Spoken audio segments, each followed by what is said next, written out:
ನನಸಾಗುವುದು ಕನಸು. Behind the mic.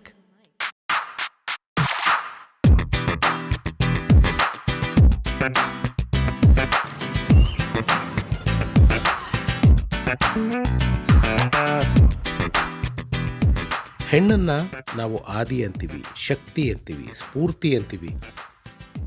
ಒಮ್ಮೊಮ್ಮೆ ಹೆಣ್ಮಕ್ಳಿಗೆ ತೊಂದರೆ ಆದಾಗ ಅವರ ರಕ್ಷಣೆಗೆ ಯಾರೂ ಬರಲ್ಲ. ಅವ್ರನ್ನ ಅವರೇ ಕಾಯ್ಕೋಬೇಕಾಗತ್ತೆ, ಅವ್ರನ್ನ ಅವರೇ ರಕ್ಷಣೆ ಮಾಡ್ಕೋಬೇಕಾಗತ್ತೆ. ಇಂಥ ಹೆಣ್ಮಕ್ಳಿಗೆ ಅವರ ಹತ್ರ ತಲೆಹಾರಟೆ ಮಾಡೋರಿಗೆ ಕರಾಟೆನ ಕಲಿಸಿ ಹೇಗೆ ತಮ್ಮನ್ನು ತಾವು ರಕ್ಷಿಸ್ಕೋಬೇಕು ಅನ್ನೋ ಒಂದು ಶಿಕ್ಷಣ ಕೊಡ್ತಿರುವ ಅಂತಾರಾಷ್ಟ್ರೀಯ ಕ್ರೀಡಾಪಟು, ಕರಾಟೆಪಟು ನಮ್ಮ ಮಹಾಲಕ್ಷ್ಮಿ ವರುಣ್ ಅವರು ಈ ಸರಣಿಯ ಈ ವಾರದ ನನಸಾದ ಕನಸು ಕಾರ್ಯಕ್ರಮದ ಅತಿಥಿ.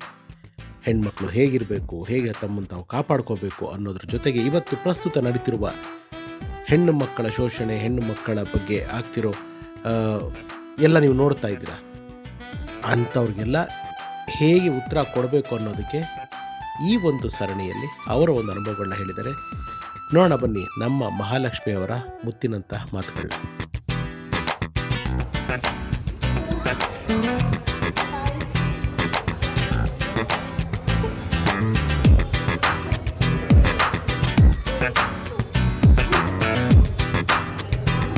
ಯಾರಾದರೂ ಬಂದು ನನ್ನನ್ನು if they want to attack me, if I don't know how to protect, I will just lose myself, alva. Right.